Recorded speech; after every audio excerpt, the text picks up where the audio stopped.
Hello dear students, welcome back to the channel. আজি মই এই ভিডিওটো তোমালোকৰ কাৰণে লৈ আছো ক্লাস 10 গণিতৰ চেপ্টাৰ 1 যিবোৰ ইম্পৰ্টেন্ট এমসিকিউ আছে সেইবোৰ এমসিকিউৰ মই এটা ভিডিও সিৰিজ লৈ আইছো ওকে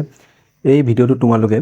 ইয়াৰ আগত যিবোৰ মেট্ৰিক পৰীক্ষা হৈ গল তোমালোকৰ সিনিয়ৰ দাদা বাইদেউ সকলে যিবোৰ মেট্ৰিক পৰীক্ষা দিলে যেনেকৈ মই ওপৰত লিখিছো তোমালোকে চাই লব পাৰা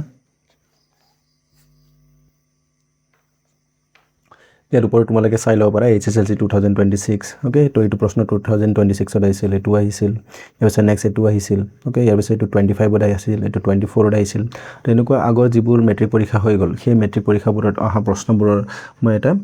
তোমালোকক এটা ঠাইতে পুৰা গুটেখিনি প্ৰশ্ন এগুট কৰি লৈ আহিছো ওকে ইয়াৰ লগতে যিবোৰ প্ৰি বৰ্ডৰ পৰীক্ষা যিবোৰ MCQ প্ৰশ্ন অকল এইটো চেপ্টাৰটো ওকে চেপ্টাৰ 1 ৰ বাস্তৱ সংখ্যা যেটো তোমালোকৰ গণিতৰ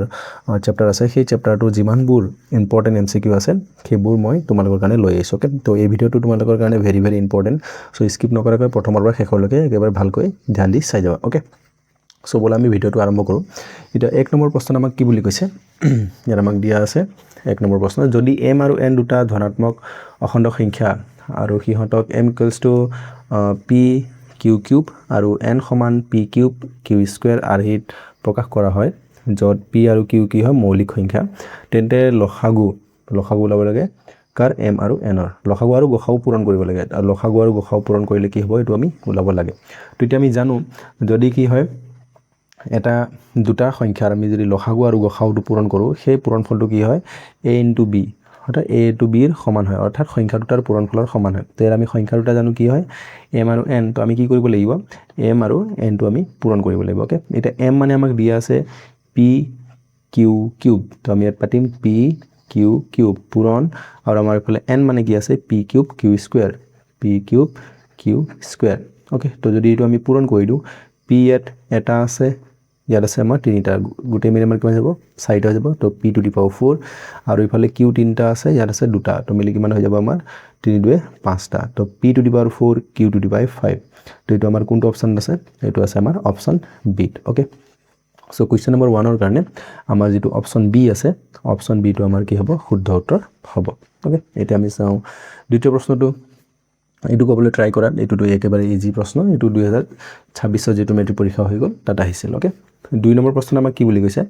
তলৰ কোনটো এটা পৰিমেয় সংখ্যা নহয় কোনটো পৰিমেয় সংখ্যা নহয় এটো আমি বিচাৰিব লাগে ওকে পৰিমেয় অপৰিমেয় সংখ্যা নহয় এটা অপৰিমেয় নহয় মানে কি হ'ব পৰিমেয় হ'ব তো আমি পৰিমেয় সংখ্যা বিচাৰিব লাগে তো প্ৰথমতে আমি এনেকুৱা কিছুমান ইজি অপচন আছে নেকি যেটো আমি কটাকটি কৰিব পাৰো ফটোকে এনেকুৱা আমি চাই লব পাৰো ওকে সো ইয়া যদি আমি চাও এটো ভগ্নাংশ হৈ আছে 2√7/7 তো আমি কটাকটি কৰিব নোৱাৰো তো এটো আমাৰ অপৰিমেয় সংখ্যা হয় যেটো হয় আমাৰ आंसर নহয় অপৰিমেয় সংখ্যা নহয় ওলাব লাগে অৰ্থাৎ আমি পৰিমেয় বিচাৰিব লাগে ওকে তো এটো যদি আমি চাও এটো আছে a - b আৰু এটো হৈ আছে আমাৰ তো নাই মিলা এটা ৰুট আছে এটা ৰুট নাই তো আমি এটো স্কয়াৰ কৰিব নোৱাৰো বা ভাঙিব নোৱাৰো তো আমি ইবিলাক এটা বাদ দিও তো আমি কিবা ইজি অপচন আছে নেকি আমি চাই লও আগত তো এটা আমি যদি চাও √2 √3 3 তো এটো সূত্ৰ মিলা নাই তো এটো আমি এটাৰ কাৰণে স্কিপ কৰি দিও এটো আমি চাও √2 √3 √3 তো সেম আছে এবাৰ মাইনাস আছে এবাৰ প্লাস আছে তো সেম যদি থাকে আমাৰ সূত্ৰটো কি হৈ যায় a - b ইনটু কি হয় a + b এটা a - b into a - b + b মানে তোমালোকে জানে a স্কয়াৰ মাইনাস কি হয় b স্কয়াৰ হয় তো এটো আমি √2 স্কয়াৰ কৰিব পাৰো মাইনাস √3 স্কয়াৰ কৰিব পাৰো যদি আমি দুটা স্কয়াৰ কৰি দিও স্কয়াৰ কৰিলে ৰুটৰ চিনবোৰ উঠি যাব তো 2 থাকিব বিয়োগ 3 তো 2 ৰ পৰা 3 বিয়োগ কৰিলে আমাৰ কিমান হ'ব -1 যেটো এটা কি হয় পৰিমেয় সংখ্যা হয় তো অৰ্থাৎ অপৰিমেয় নহয় তো এটোই হ'ব আমাৰ অপচন সি টো শুদ্ধ ওকে সো এনেকৈ পৰিমেয় অপৰিমেয় দিয়া থাকিলে আমি কটাকটি কৰিব পাৰো নেকি কিবা স্কয়াৰ কৰিব পাৰো নেকি বা সূত্ৰ বনাব পাৰো নেকি হেতু আমি চেক কৰিব লাগে ওকে তো ইয়াত আমাৰ শুদ্ধ অপচনটো কি হ'ব অপচন সি টো হ'ব আমাৰ শুদ্ধ উত্তৰ ওকে ইয়াৰ পিছত নেক্সট 3 নম্বৰটো এটো 3 নম্বৰ প্ৰশ্নটো এটো আমাৰ 2026 চনৰ মেট্ৰিক পৰীক্ষাত আহিছিল ওকে কি বুলি কৈছে উক্তি দিয়া আছে উক্তি 1 7 * 2 + 3 এটো যদি আমি কৰো 7 * 2 = 14 14 * 17 17 এটা আমাৰ কি বুলি কৈছে যৌগিক সংখ্যা এটা 17 টো যৌগিক সংখ্যা হয় না 17 টো যৌগিক সংখ্যা নহয় কাৰণ 17ক আমি অকল 17 ৰে হৰণ কৰিব পাৰো আৰু 1 ৰে হৰণ কৰিব পাৰো যদি নিজৰ বাহিৰে আৰু 1ৰ বাহিৰে আৰু যদি অন্য সংখ্যাৰে হৰণ যাব তেতিয়াহে আমাৰ যৌগিক সংখ্যা হয় যেনেকৈ 4 টো আটাইতকৈ সৰু যৌগিক সংখ্যা 4 ক আমি 2 * 4 লিখিব পাৰো অৰ্থাৎ 4ক 2 ৰে হৰণ যায় নিজৰ বাহিৰে আৰু 1ৰ বাহিৰে 2 ৰে যায় বা 15 মানে যিবোৰ সংখ্যাক আমি সৰু সৰু আন সৰু সৰু সংখ্যাৰে ভাঙিব পাৰোঁ বা উৎপাদক আছে নিজৰ আৰু একৰ বাহিৰে অন্য উৎপাদক আছে সেইবোৰ হ'ব যৌগিক সংখ্যা কিন্তু ইয়াত আমাৰ 17টো যৌগিক সংখ্যা নহয় অৰ্থাৎ আমাৰ প্ৰথম উক্তিটো অশুদ্ধ হ'ব এইটো আমি গম পাই গ'লোঁ ইয়াৰ পিছত উক্তি 2ত আমাক কি বুলি কৈছে প্ৰত্যেক যৌগিক সংখ্যাক মৌলিক সংখ্যাৰ ঘাতৰ গুণফল হিচাপে লিখিব পাৰি ওকে এইটো শুদ্ধ হয় প্ৰত্যেক যৌগিক সংখ্যাক আমি মৌলিক সংখ্যাৰ ঘাতৰ গুণফল হিচাপে প্ৰকাশ কৰিব পাৰোঁ যেনেকৈ আমি 8টো চাব পাৰোঁ 8ক আমি কি লিখিব পাৰোঁ 2 পূৰণ 2 পূৰণ 2 তাক আমি লিখিব পাৰোঁ 2 কিউব তো এইটো আমি কি হয় এই যেটো আমাৰ 2 মৌলিক সংখ্যা হয় তাৰ ঘাতৰ গুণফল হিচাপে লিখিব পাৰিছোঁ ওপৰত আমি পাৱাৰ দি এইটো লিখিব পাৰিছোঁ মানে অৰ্থাৎ আমি যৌগিক সংখ্যাবোৰ সৰু সৰু মৌলিক সংখ্যাত ভাঙি দিব পাৰোঁ ওকে সিম্পল এইটো বুজিলে হয় যেনেকৈ 15টো আমি লিখিব পাৰোঁ 3 5 গুণ 15 ওকে তো আমি সৰু সৰু দুটা মৌলিক সংখ্যাত ভাঙি দিব পাৰিছোঁ বা ইহঁতৰ ঘাতৰ গুণফল হিচাপে লিখিব পাৰিছোঁ ইয়াৰ পাৱাৰ 1 হয় ইয়াৰ পাৱাৰ 1 হয় ওকে তো এনেকুৱা হ'লে এইবোৰ আমাৰ কি হ'ব যৌগিক সংখ্যা হ'ব তো আমাৰ সেকেন্ড স্টেটমেন্টটো শুদ্ধ প্ৰথম স্টেটমেন্টটো ভুল আৰু সেকেন্ড স্টেটমেন্টটো শুদ্ধ তো আমাৰ অপচন এটো কৈছে 11 2 দুইটা শুদ্ধ এটো নহয় বি নম্বৰ কৈছে 1 আৰু 2 দুইটা অশুদ্ধ এটো নহয় সি নম্বৰত আমাৰ কি বুলি কৈছে শুদ্ধ 1 শুদ্ধ কিন্তু 2 অশুদ্ধ তো এটো নহয় একটো শুদ্ধ না একটো অশুদ্ধ হয় তো আমাৰ অপচন ডি 1 অশুদ্ধ কিন্তু 2টো শুদ্ধ তো এটো আমাৰ কি হ'ব অপচন ডি টো শুদ্ধ হ'ব ওকে সো কোৱেশ্চন নম্বৰ 3 আমাৰ শুদ্ধ অপচনটো হৈ গ'ল আমাৰ অপচন ডি এপিছত নেক্সট 4 নম্বৰ প্ৰশ্নটো কি বুলি কৈছে তোমালোকে নিজে ট্ৰাই কৰা এটো এইচএসএলসি কিমানত আহিছিল 2025 ত আহিছিল ওকে তলৰ কোনটো এটা অপৰিমেয় সংখ্যা এটো একেবাৰে ভেৰি ইজি প্ৰশ্ন ওকে প্ৰথমতে আমি চেক কৰিব লাগে কিবা কটাকটি গৈ আছে নেকি ওকে তো এটো আমি √2 ইয়াৰ √2 কাটি দিব পাৰো ওকে দুটাও √2 আছে কাটি দিব পাৰো 2 4 গুণা তো এটো √4 থাকি যাব √4 মানে 2 স্কয়াৰ লিখিব পাৰো হয় না 4 আমি 2 2 4 2 স্কয়াৰ লিখিব পাৰো তো √2 স্কয়াৰ হৈ যাব তো ইয়াৰ পাম কিমান পাম 2 পাম তো 1/2 হ'ব এটো আমাৰ পৰিমেয় হয় অপৰিমেয় সংখ্যা বিচাৰিব দিছে ওকে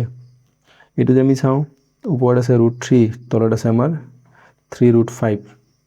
তো এটো আমি ডাইৰেক্টলি কটাকটি না যায় এটো হ'ব পাৰে বা এটো আমি যদি 5 আৰে 20ক 5 4 গুণ 20 তো √4 থাকি যাব তো √4 মানে আমি লিখি পাৰো 2 1/2 এটো 7 আৰে 7 9 গুণ 63 তো √9 হ'ব √9 মানে 3 3 গুণ 9 তো পাম আমি 3 তো এটো পৰিমেয় হয় এটো পৰিমেয় হয় এটো পৰিমেয় হয় আমাৰ অপৰিমেয় কোনটো হ'ব অপচন বি টো ওকে কাৰণ অপচন বি কো কটাকটিও জানে আৰু ৰুট থাকি যাব ওকে তো আমাৰ কি হ'ব অপচন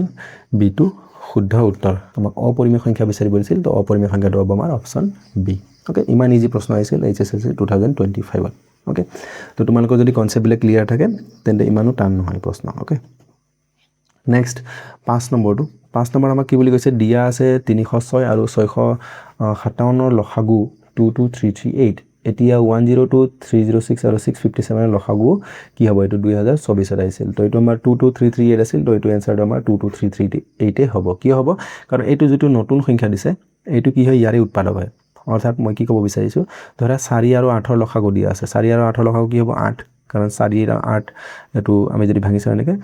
তো কিমান হ'ব 4 যাব এবাৰ আৰু দুবাৰ তো 4 গুণ 8 লসাগু কিমান হ'ব 8 কিন্তু যদি মই কওঁ 2 4 আৰু 8 তো 2 4 আৰু লসাগু 8 আৰু লসাগু কি হ'ব 8 হ'ব কিয় কাৰণ এই দুইটো কি হয় ইহতৰে এটা কি হয় উৎপাদক হয় তো যদি আমি ইহতৰ ভিতৰতে সোমাই থকা এটা সৰু সংখ্যা লওঁ তেনে লসাগুটো হিটোৱে থাকে তো এনেকৈ 1022 এই 306 ত সোমাই আছে যদি মই 306 টো ভাঙি চাওঁ 3 ৰে 3 গুণ 3 0 3 গুণ 6 তো 102 আছে নেট আছে অৰ্থাৎ 102 টো কি হয় 306 ৰ এটা উৎপাদক হয় তো যদি এনেকা সৰু সংখ্যা এটা যে যেটো আগৰ ডাঙৰ সংখ্যাৰ ভিতৰতে সোমাই আছে বা উৎপাদক হয় তেতিয়া আমাৰ কি হ'ব आंसरটো একে হ'ব ওকে যেনেকৈ মই এটো एग्जांपल দিলো 2 4 আৰু 8 ৰ एग्जांपल ওকে তো যদি বুজি পানে আৰু এবাৰ ৰিপিট কৰি চাই লবা ওকে তো কোৱেশ্চন নম্বৰ 5 ৰ আমাৰ শুদ্ধ উত্তৰটো হ'ব আমাৰ অপচন বি 22338 থাকিব এটো কোৱেশ্চন নম্বৰ 6 কোৱেশ্চন নম্বৰ 6 ত আমাৰ কি কলি আছে 135 আৰু 225 ৰ গখাউ হল তো 135 আৰু 225 ৰ আমি গখাউ উলাব লাগে এটো তোমালোকৰ সাকে মুখস্থই আছে এটো কিতাপৰ প্ৰশ্ন 135 এটো আমি পাছৰে ভাঙিব পাৰো পাছৰে এটা গখাউ উলালে আমি একেলগেও কৰিব পাৰো ওকে এটা একেলগেও কৰিব পাৰো বা আমি বেলেগ বেলেগ ধৰণেও কৰিব পাৰো তো আমি ইয়াত একেলগে যদি কৰো দুটাকো হৰণ যোৱা সংখ্যা হ'ব মানে 225 ওকে তো 135 আৰু 225 ক আমি দুটাকো যেহেতু শেষত 5 5 আছে 5 ৰে হৰণ কৰিম তো 5 ৰে এক যাব 5 2 গুণ 10 3 থাকিব 5 7 গুণ 35 এক 5 ৰে যাব 5 4 গুণ 20 5 5 গুণ 25 এটা 27 আৰু 45 আছে দুটাকো হৰণ যাব লাগিব তো 9 ৰে যাব 9 ৰে কৰিলে 9 3 27 9 5 গুণ 45 আৰু এটা 3 আৰু 5 না যায় তো জিহেৰে হৰণ গলে হেতু আমি পূৰণ কৰিলে লখাও পাও তো 9 আৰু 5 পাইছো ওকে তো 9 * 5 9 5 গুণ কিমান হ'ব 45 এটো তোমালোকৰ কিতাপৰ প্ৰশ্ন হয় ওকে তো এটো আমাৰ হ'ব 45 টো শুদ্ধ উত্তৰ ওকে অপচন সি ইয়াৰ পিছত 7 নম্বৰ প্ৰশ্ন 7 নম্বৰ প্ৰশ্নত কি বুলি কৈছে এটা ঘণ্টা এইটো একটা হৈ আছে এটা ঘণ্টা 18 সেকেন্ড আৰু আন এটা ঘণ্টা 60 সেকেন্ডৰ অন্তৰালত বাজে ওকে কোনো এক সময়ত দুইটা ঘণ্টা একেলগে বাজিলে তেন্তে তাৰ কিমান সেকেন্ড পিছত আকৌ ঘণ্টা দুটা পুনৰ একেলগে বাজিব ওকে তো ঘণ্টা দুটা কি হ'ব লাগিব একেলগে বাজিব যদি একেলগে বজাৰ কথা কয় বা একেলগে লগ লগাৰ কথা কয় তেনেকুৱা যদি আমাক দিয়া থাকে তেতিয়া আমি কি উলাব লাগে লসাগু উলাব লাগে তো আমি 18 আৰু 60 লসাগু উলালে হৈ গল ওকে তো আমি 18 লিখিম আৰু 60 লিখিম ওকে তো শৰ্ট আউট কৰিম একেলগে ছুটি হৰণ পদ্ধতি তো দুইটা কিহেৰে হৰণ যাব 6 ৰে মই যাব গম পাই আছো 6 3 গুণ 18 এক যাব 6 2 গুণ 60 ওকে আৰু যাবনে না যায় যদি এটা আমাক গসাগু উলাব লগা হলে হয় তেতিয়া আমাৰ গসাগু অনলি 6 হল হয় কাৰণ 6 ৰে হৰণ গৈছে কিন্তু এটা আমাক লসাগু বুলি কৈছে তো ইয়াত যি থাকি গল গোটেইখিনি আমি পূৰণ কৰিব লাগিব হেকত তো 6 3 আৰু 10 তো 6 3 গুণ আৰু ইফালে 10 তো 6 3 গুণ 18 পূৰণ 10 তো 18 আৰু 10 পূৰণ কৰিলে কিমান পায় 180 তো 180 সেকেন্ড ওকে ইয়াত আমাক কি খুদিছে সেকেন্ডত খুদিছে তো 180 সেকেন্ড আৰু যদি আমাক মিনিটত খুদে তো 180 সেকেন্ডত কিমান মিনিট হ'ব 6 3 গুণ 18 60 60 60 তিনিবাৰ আছে তো 3 মিনিট হ'ব ওকে যদি মিনিটত প্ৰশ্নটো খুদে তো আমাৰ অপচন ইয়াত ডি টু শুদ্ধ এটা 8 নম্বৰ প্ৰশ্নটো তোমালোকে নিজে কৰিব ট্ৰাই কৰা কি বুলি কৈছে তলৰ কোনটো সংখ্যা অপৰিমেয় ওকে যদি জানা ভিডিওটো পজ কৰিবলৈ তোমালোকে নিজে ট্ৰাই কৰিছোৱা একেবাৰে ইজি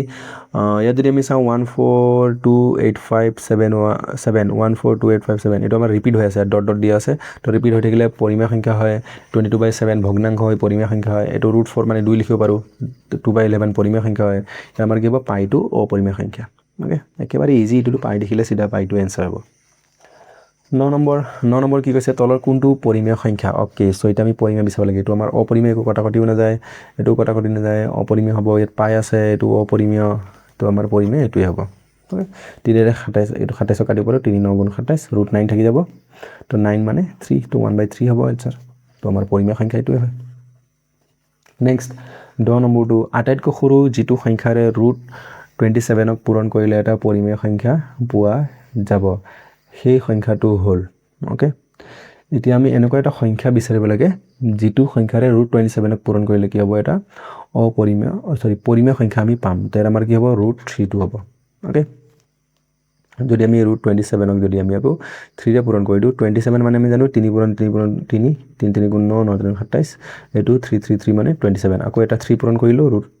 যেটো √3 হয় তো আমি ইয়াত ভিতৰত পূৰণ কৰিব পাৰো তো এটো √3 স্কয়াৰ তো √3 স্কয়াৰ তো স্কয়াৰ স্কয়াৰ হৈ যাব দুটা এনেকৈ স্কয়াৰ হলে দুটা ৰুটৰ পৰা বাহিৰ ওলাই যাব তো এটা আমাৰ 3 3 গুণ 9 তো কি হৈ যাব পৰিমেয় সংখ্যা হ'ব তো √3 টো পূৰণ কৰিলে আমাৰ পৰিমেয় সংখ্যা হ'ব ইয়া যদি আমি চাও এইটো পূৰণ কৰিলেও হ'ব কিন্তু এইটো আটাইতকৈ সৰু সংখ্যা নহয় এইটো পূৰণ কৰিলেও হ'ব কিন্তু এইটো আটাইতকৈ সৰু কি হয় সংখ্যা নহয় ইয়াত আটাইতকৈ সৰু কোনটো হ'ব √3 টো হ'ব ওকে অপচন এ আৰু বি টো শুদ্ধ হ'ব যদি আমাক এই আটাইতকৈ সৰু